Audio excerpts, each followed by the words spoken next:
Oi pessoal, tudo bem? Estamos de volta com nossos vídeos aqui da parte de mecanismos, né? Essa semana, como eu tinha comentado lá na aba comunidade, né, a gente recebeu muitas perguntas, né, referente aí a funcionamento, cálculo de redução para caixa redutora, né, que é utilizada aí normalmente em válvulas tipo borboleta, né? Na verdade, é um mecanismo que ele é vendido normalmente separadamente da válvula borboleta, né? E ele tem como aplicação aí uma ação manual, né? Ou seja, você acaba tendo ali a elevação do torque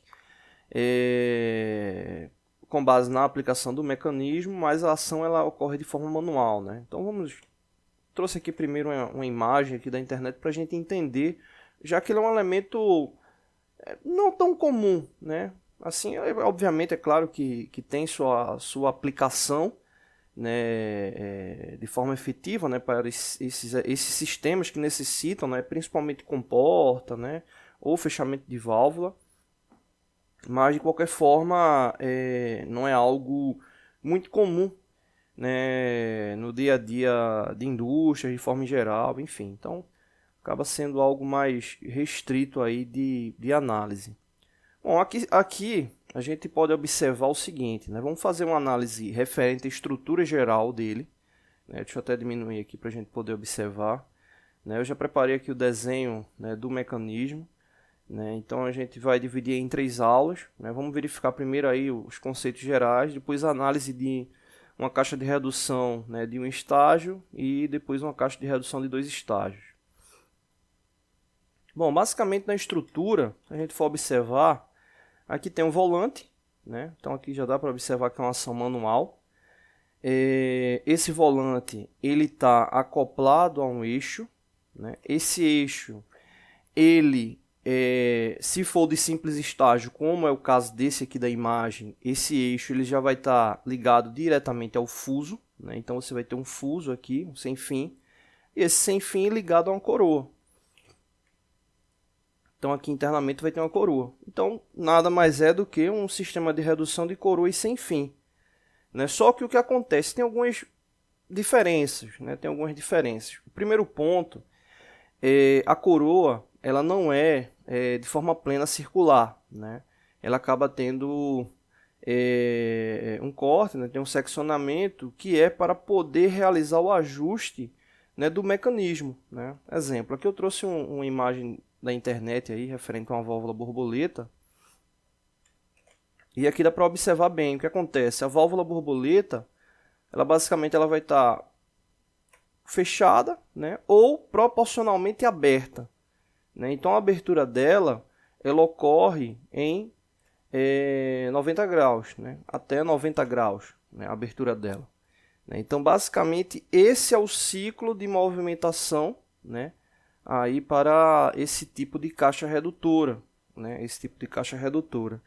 Só que acontece para você regular, né, plenamente aí uma movimentação que seja a válvula fechada, né, ou seja, vedada, ou com uma abertura, né, dentro desse espaço aqui angular, você precisa ter uma regulagem, né?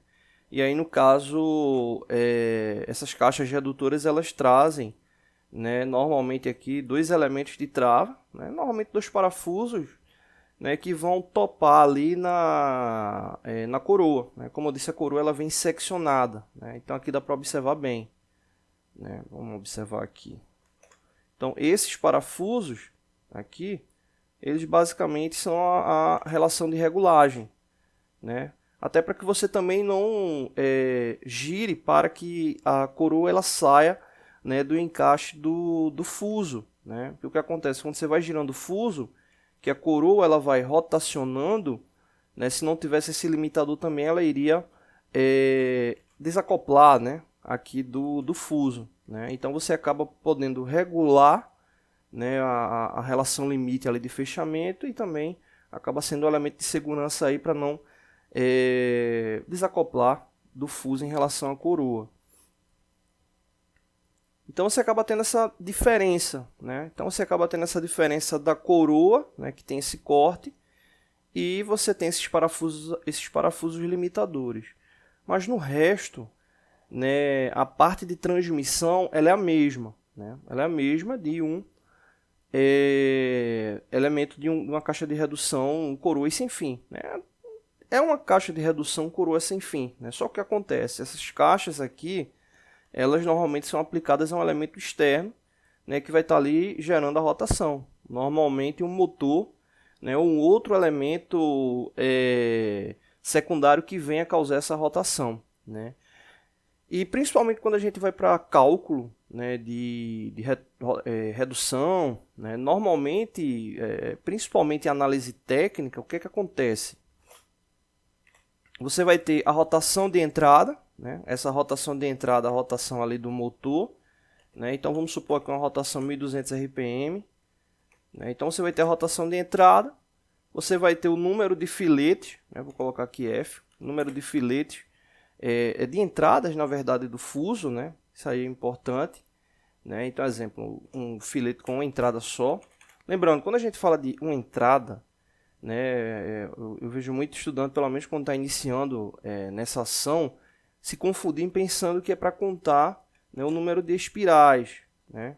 Não é o objetivo. O objetivo é saber se o espiral ele tem um seccionamento só, ou melhor, né, apenas um elemento gerador, né, ou tem mais de um. Né? Exemplo, aqui aparentemente é apenas uma entrada, né, ou seja, um único filete que é gerado ali no fuso. Mas existem casos com mais de um filete, é bem comum, né, 2, 3 filetes ali para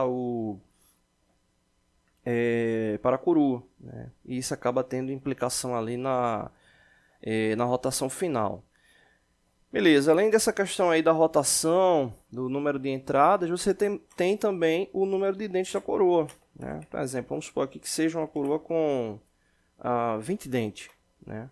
Então o que acontece? Normalmente você tem essa situação e quer saber lá a rotação final. Né? Qual é a rotação final que o sistema vai ter, né? RPM final.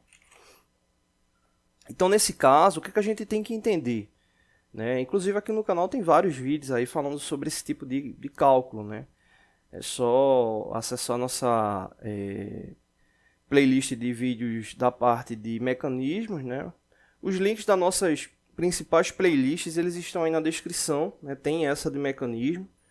Então, basicamente, nesse caso aqui, o que acontece? Toda vez que o fuso ele, rotacionar 360 graus, ou seja, o fuso ele completar uma volta, o que vai acontecer na coroa, né, que é o elemento de rotação final, ele vai deslocar o equivalente à distância de um passo, né, de um dente da coroa para o outro. Né? Então, toda vez que você rotacionar 360 graus do fuso, né, o motor, no caso, ele vai ter apenas um pequeno deslocamento angular. Né? Então, o que acontece? Quando, né, essa quantidade de voltas do fuso for igual à quantidade de volta, a quantidade de dentes da coroa, você vai ter uma volta completa ali no eixo de transmissão final. Né? Lembrando, isso é um sistema de redução. Então você vai ter rotação de entrada e a rotação de saída. Que no caso aqui já é a RPM final. Né? Então nesse caso aqui a gente está supondo que a gente já sabe lá a rotação de entrada, que normalmente é a rotação do motor que já vem aplicada ali no próprio motor. Então, nesse caso aí, supondo 1200 RPM.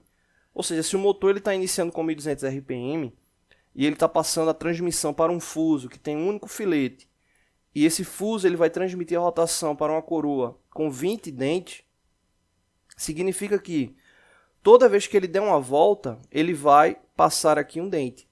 Né? Então, essa relação de redução é basicamente você dividir 1200 RPM por 20. Né? Então, você vai ter 1200 dividido por 20. Né? Então, nesse caso, 1200 dividido por 20 vai dar igual a 60. Então, a RPM final desse sistema aqui, tá aqui embaixo, seria 60 RPM.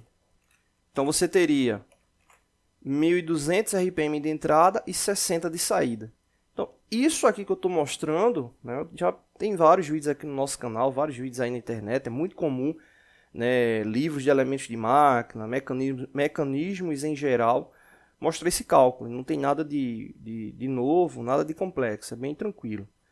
né? Inclusive, quando tem mais de uma entrada, né? Exemplo, vamos supor que tivesse duas entradas. O que é que mudaria? Depois que você fizesse a divisão, chegasse aqui em 60 RPM, iria multiplicar pelo número de entradas.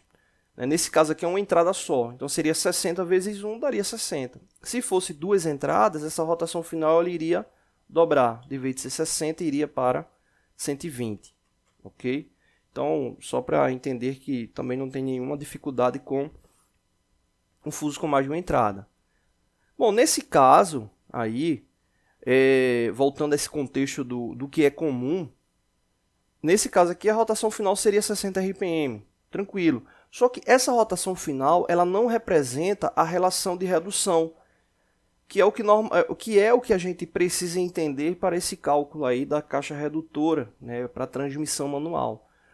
Como assim? Aqui a gente está supondo um motor que vai dar 1.200 giros.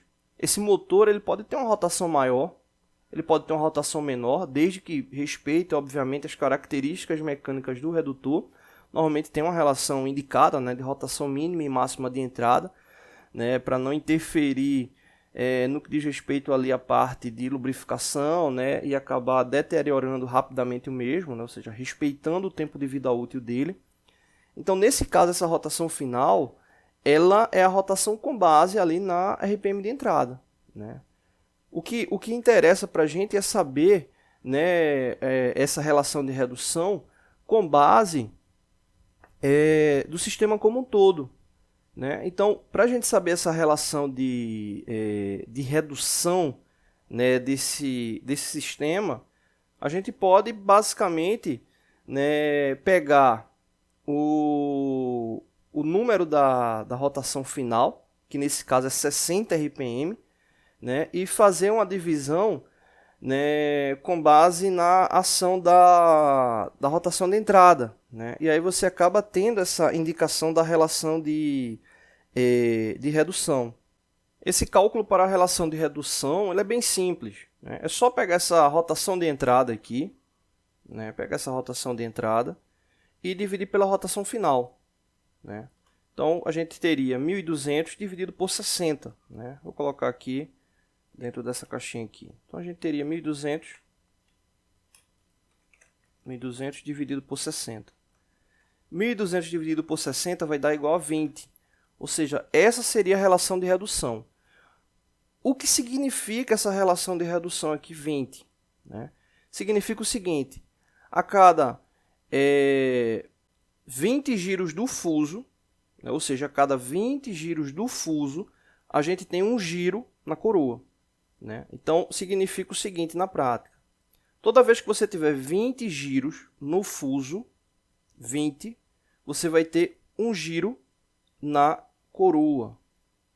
Então, quando você tem essa relação de redução, basta você pegar qualquer que seja a rotação de entrada e dividir por 20, né, que você vai ter ali a rotação final, né? Então, como eu disse, o motor, aqui no caso, ele pode ser alterado por um motor com uma rotação menor ou uma rotação maior. Se você fizer esse cálculo que a gente fez inicialmente, vai chegar lá a uma rotação final qualquer, maior ou menor, dependendo da rotação de entrada, né? Se a rotação de entrada for maior que 1.200, essa rotação final ela vai ser maior do que 60.